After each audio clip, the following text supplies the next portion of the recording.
Hoje nós vamos ter a segunda pregação da série de mensagens Jesus é o Salvador de todo mundo, baseado no livro de Lucas. Então nós vamos ler o texto de hoje, que está em Lucas 7, versículos 36 até 50. Vocês têm também o trecho no boletim de vocês. Se vocês pegarem o boletim, vocês verão que o trecho está completo aí. Eu estou até em dúvida de onde eu leio. Você pega aqui da Bíblia, do boletim, ou de onde eu imprimi aqui. Então, tá, nós vamos ler na versão NVI, que é a nova versão internacional. As outras contêm o mesmo conteúdo, né? Só algumas palavras serão diferentes. Vocês podem deixar até marcado que nós vamos voltar algumas vezes nesse texto durante essa mensagem. Então, começando no versículo 36, diz assim: Convidado por um dos fariseus para jantar, Jesus foi à casa dele e reclinou-se à mesa. Ao saber que Jesus estava comendo na casa do fariseu, certa mulher daquela cidade, uma pecadora, trouxe um frasco de alabastro com perfume e se colocou atrás de Jesus a seus pés.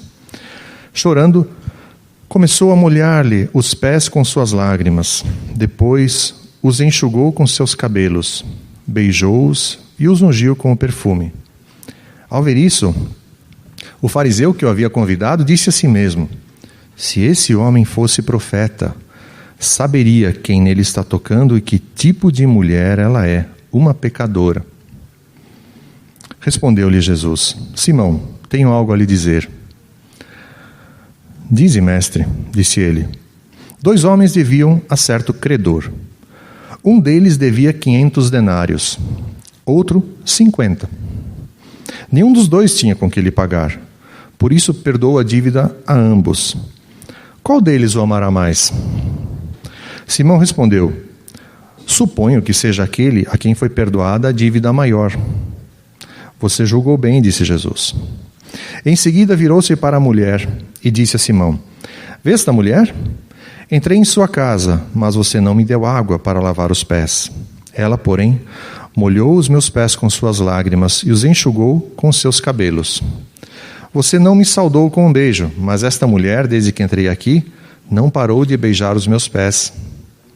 Você não ungiu a minha cabeça com óleo, mas ela derramou perfume nos meus pés. Portanto, eu lhe digo, os muitos pecados dela lhe foram perdoados, pelo que ela amou muito. Mas aquele a quem pouco foi perdoado, pouco ama. Então Jesus disse a ela: seus pecados estão perdoados. Os outros convidados começaram a perguntar: quem é este que até perdoa pecados? Jesus disse à mulher: a sua fé a salvou, vá em paz. Vamos orar. Podem ficar sentados mesmo. Querido Deus, muito obrigado pela Tua palavra. Obrigado por aquilo que o Senhor quer nos ensinar com ela. Que o Senhor possa falar aos nossos corações. Que nós estejamos com os corações abertos, Senhor, para ouvir a Tua mensagem e aprender aquilo que o Senhor tem para nós hoje, Pai. E que possamos aplicar isso em nossas vidas. Em nome de Jesus, amém.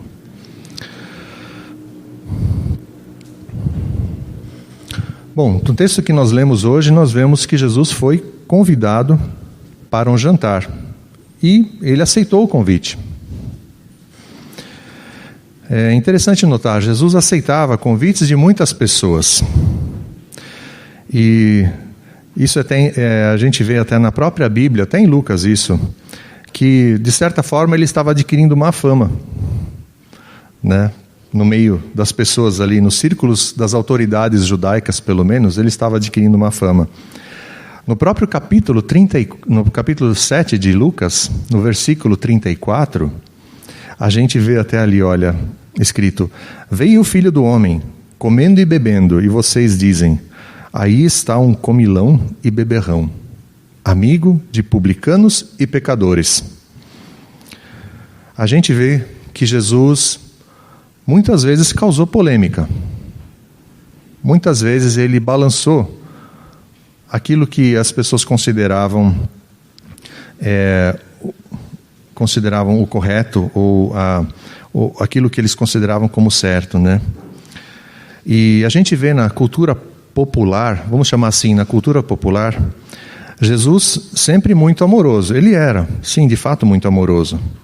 Mas na cultura popular, ele está sempre assim, como se ele só passasse a mão na cabeça das pessoas, como um vovô bonzinho, que deixa os netos fazerem tudo o que quiserem, sempre fazendo vista grossa para aquilo que estão aprontando.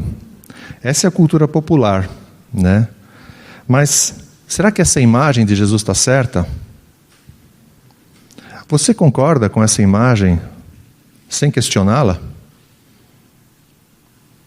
Tá, então, é interessante a gente refletir sobre isso.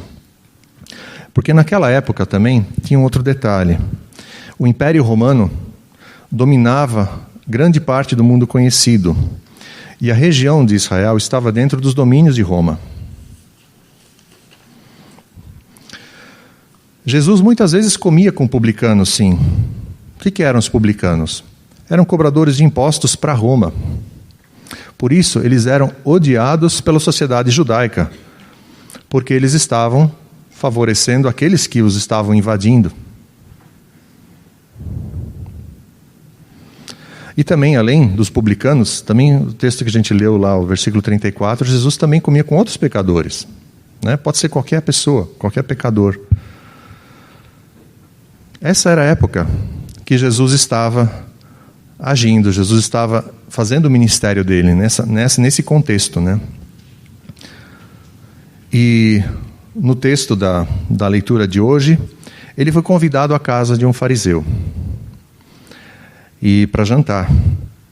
Ali fala que Jesus se reclinou à mesa, né? Interessante, nessa época as pessoas não se sentavam à mesa como nós hoje, né? Com cadeiras. As mesas eram bem baixas. Então as pessoas se reclinavam no chão, né? E ali elas então se alimentavam. Esse era o costume. Talvez a gente até ache estranho, talvez para se adaptar a isso não seja muito fácil, né? Ficar abaixando e levantando assim não é muito fácil, né? Mas enfim, era o costume da época. E em determinado momento uma surpresa acontece. Chega à casa desse fariseu uma mulher, trazendo um frasco de alabastro. Eu achei muito legal que a gente cantou nessa última canção, esse nome, né, alabastro, porque não é uma palavra muito conhecida hoje em dia. Né, o que é o alabastro? Né? Segundo o dicionário bíblico de John Davis, dava seu nome de alabastro a uma pedra. É um tipo de pedra que servisse para fabricar caixinhas, tacinhas e frascos, que poderia conter perfume. Né? Normalmente era uma pedra calcária, cor cinza e um pouco transparente. Então, só para a gente ter uma ideia, esse alabastro é uma pedra. É um tipo de pedra onde tinha esse perfume. Bom, essa mulher chegou. Ela chegou sem ser convidada. Ela soube que Jesus estava ali naquele jantar e ela entrou ali. Simplesmente entrou. E ela chegou assim, quebrando alguns protocolos. Então, isso daqui chamou a atenção de todos, né? E os rabinos judeus, eles não conversavam, muito menos comiam com essas mulheres em público. Então, isso era uma situação muito diferente. A gente vê no comentário de Hernandes Dias Lopes 3 pontos importantes no caso dessa mulher. O primeiro caso, apesar de não ser mencionado o nome dela, ela era uma pessoa famosa. E ela era famosa por quê? Porque ela era uma pecadora. Essa era a fama que ela tinha. Em segundo lugar, ela mostrou muita humildade, pois ela pega esse frasco de alabastro, prostra-se aos pés de Jesus, chora e unge com perfume, e beija os pés dele num gesto de humildade e arrependimento.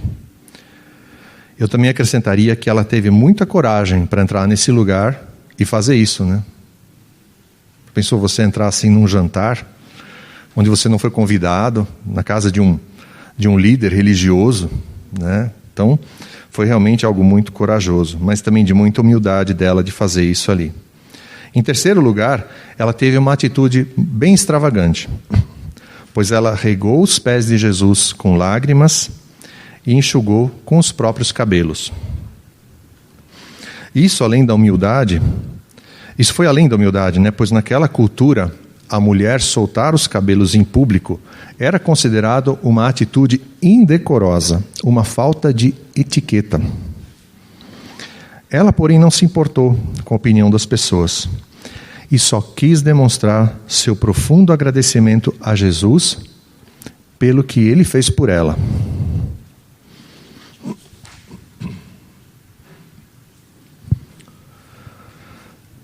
No texto, a gente viu que a mulher não abriu a boca.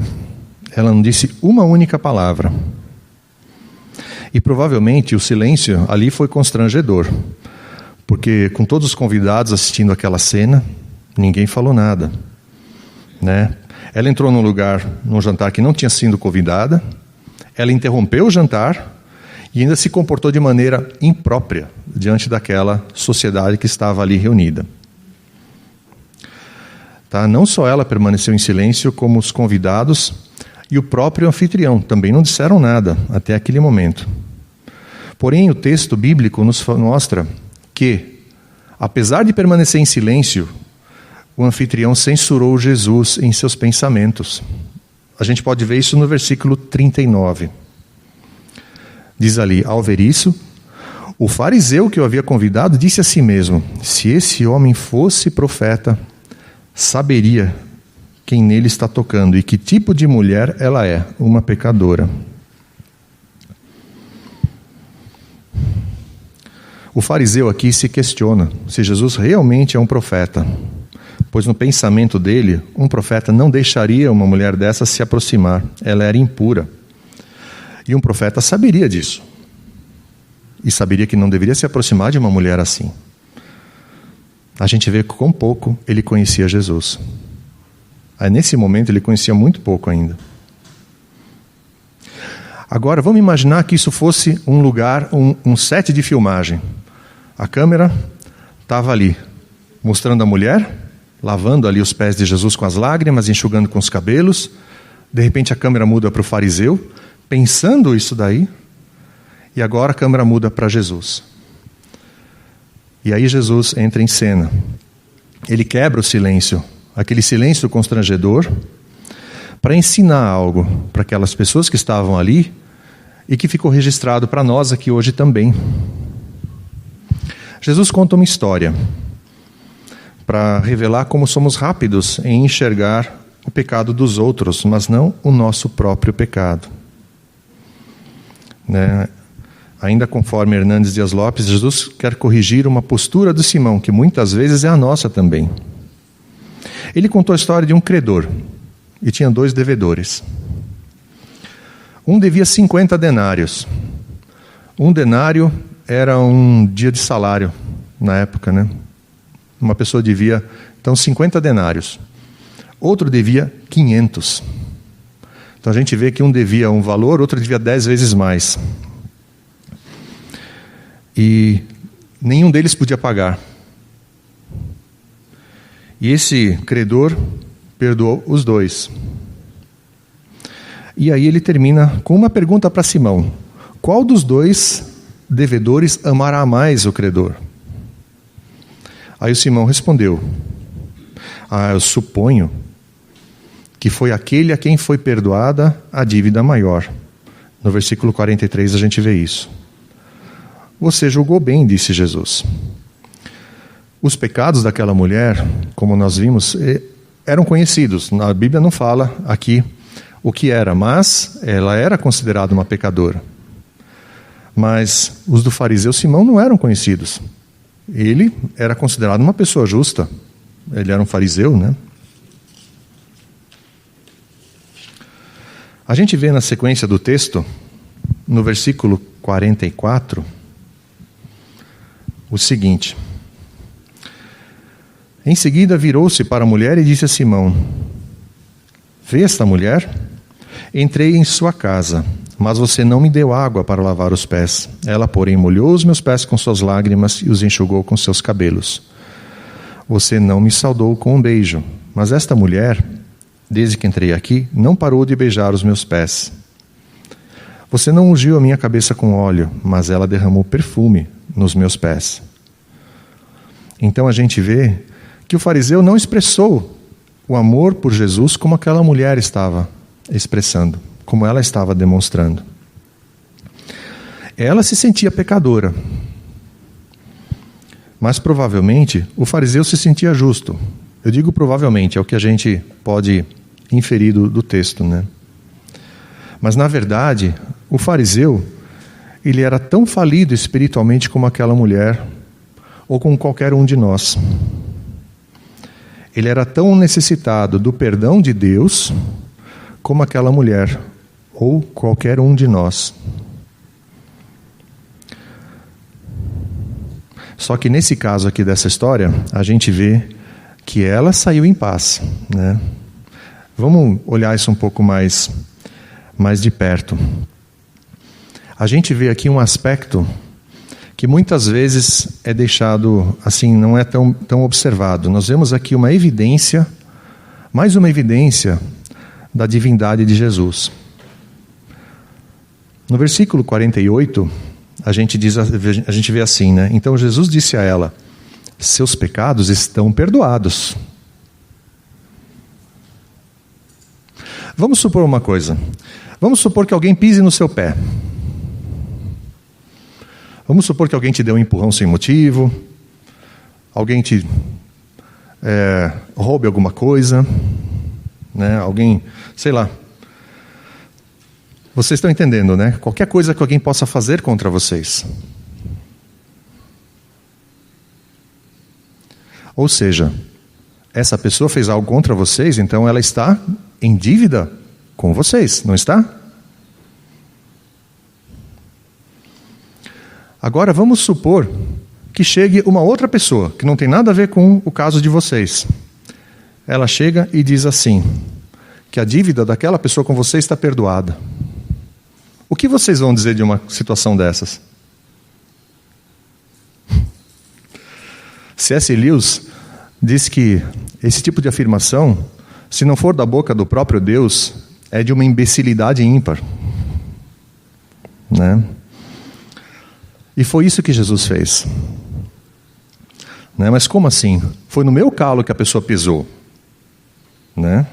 Não foi no calo de Jesus, foi no meu calo. Mas Jesus perdoou. Até os outros convidados começaram a questionar, mas quem é esse que pode perdoar pecados? A gente vê no verso 49, né? Os outros convidados começaram a perguntar, quem é este que até perdoa pecados? Né? Vocês estão entendendo, né? É só a pessoa ofendida que pode perdoar o pecado. Ou o Deus, autor da lei, digamos, aquele que estabeleceu a lei. Aquele diz, isso é pecado e isso não é pecado. Então, são só duas pessoas que podem perdoar. Vocês estão entendendo? É só a pessoa que foi ofendida ou o próprio Deus, cuja lei é quebrada a cada pecado cometido. Né? Então a gente vê, somente a pessoa prejudicada pode conceder o perdão, ou o próprio autor da lei. Isso é mais uma das evidências da divindade de Jesus.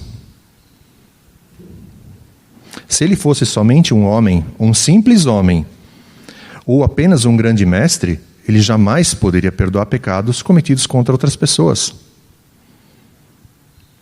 Eu estou insistindo nesse ponto, gente, porque isso passa muitas vezes despercebido. Né? Então, isso é muito importante da gente lembrar. Né? Porque muitos aceitam Jesus como um grande mestre. Né? Ah, Jesus foi um grande mestre. Mas um grande mestre saberia que ele não pode perdoar pecado contra outra pessoa. É porque ele foi ferido em cada pecado que foi cometido também. Né? Aqui a gente também tem uma observação muito importante. Quando estamos em dívida com alguma pessoa, a gente pode estar... Geralmente nós estamos em dívida com mais de uma. Uma delas é a pessoa, e outra é com Deus. Nós estamos em dívida com Deus. Então, São duas situações que a gente precisa acertar. Uma é a lei de Deus, outra, muitas vezes, é a lei dos homens. Mas como que a gente deve agir num caso desses? Jesus deu uma orientação importante para nós. A gente pode ver isso em Mateus 5, versículos 23 e 24. Ali diz assim: portanto, se você estiver apresentando a sua oferta diante do altar, e ali se lembrar de que o seu irmão tem algo contra você, deixe sua oferta ali diante do altar, e vá primeiro reconciliar-se com seu irmão. Depois volte e apresente a sua oferta.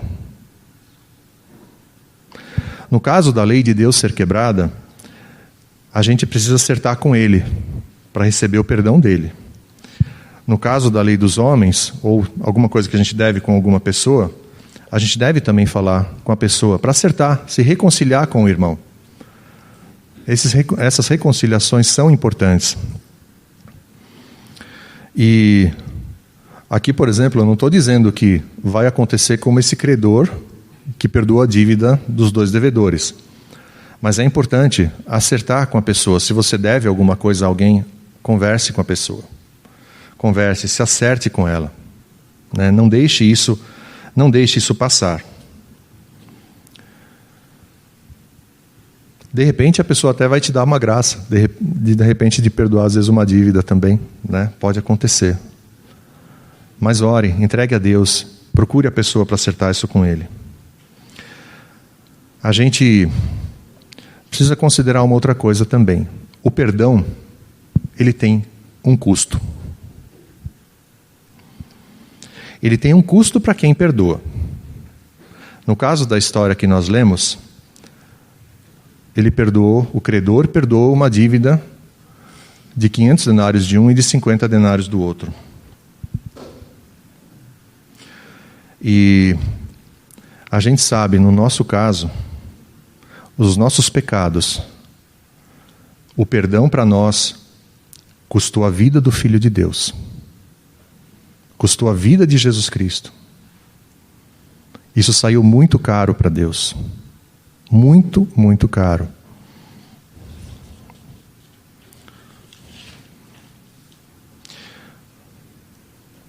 Tem até uma canção que diz, né? Eu nunca saberei o preço dos meus pecados lá na cruz. Talvez um dia, no céu, a gente entenda. Talvez entenda a dimensão do amor de Deus que pagou esse preço por nós. Né? Então é importante a gente ter consciência disso. O perdão de Deus por nós, ele custou muito caro para Deus. Eu lembrei de uma outra situação sobre a questão de acertos entre homens. O pastor Johannes uma vez comentou, eu não sei se foi numa pregação ou se foi numa conversa que tivemos com ele, mas ele falou de uma pessoa que cometeu um crime. Essa pessoa aceitou Jesus Cristo como seu Senhor e Salvador. E assim a questão foi resolvida diante de Deus. Mas diante da lei dos homens, essa pessoa ainda estava em dívida. Então, ela foi se entregar à polícia. Eu acho que isso aconteceu na Alemanha, não foi aqui no Brasil. Mas para quê? Para que fosse resolvida essa questão da lei dos homens. Então é importante a gente ter isso em mente.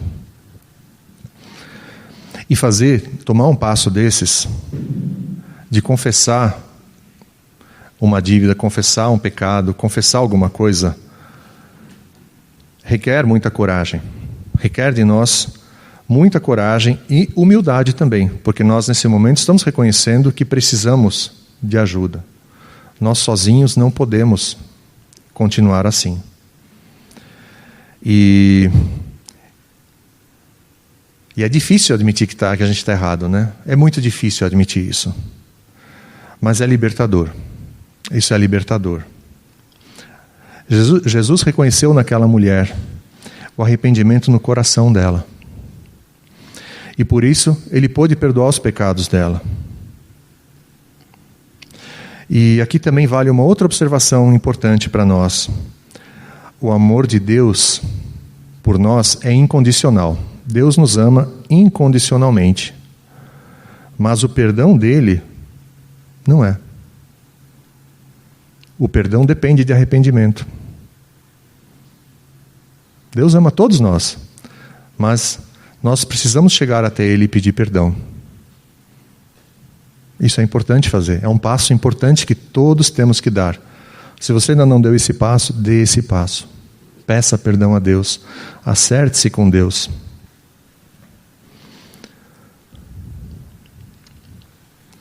E assim, para finalizar, Jesus viu o coração da mulher, o profundo arrependimento, e por isso ele pôde dizer para ela no versículo 50, a sua fé a salvou, vá em paz.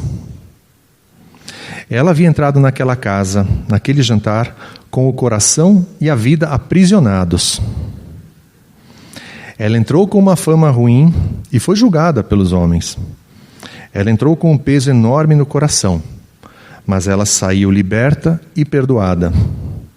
A fé dela a salvou. E assim ela foi despedida dali em paz. William Hendrickson diz que essa paz que Jesus dá à mulher é o sorriso de Deus refletido no coração do pecador redimido.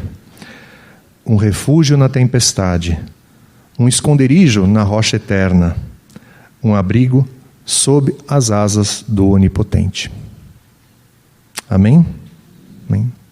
Vamos orar ainda.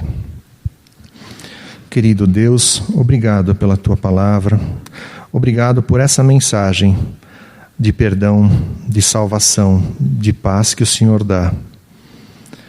Nós precisamos dar um passo, Senhor, um passo importantíssimo, que é reconhecer o nosso pecado diante de Ti e talvez também diante de homens também, com quem nós precisamos nos reconciliar.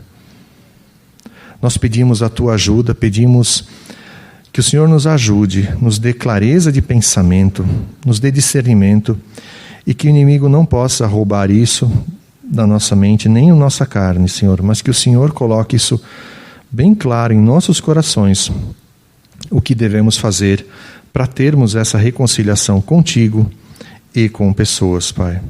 Ajuda-nos nisso, Senhor. Concede-nos essa graça libertadora para recebermos o perdão e a Tua paz. Em nome de Jesus. Amém.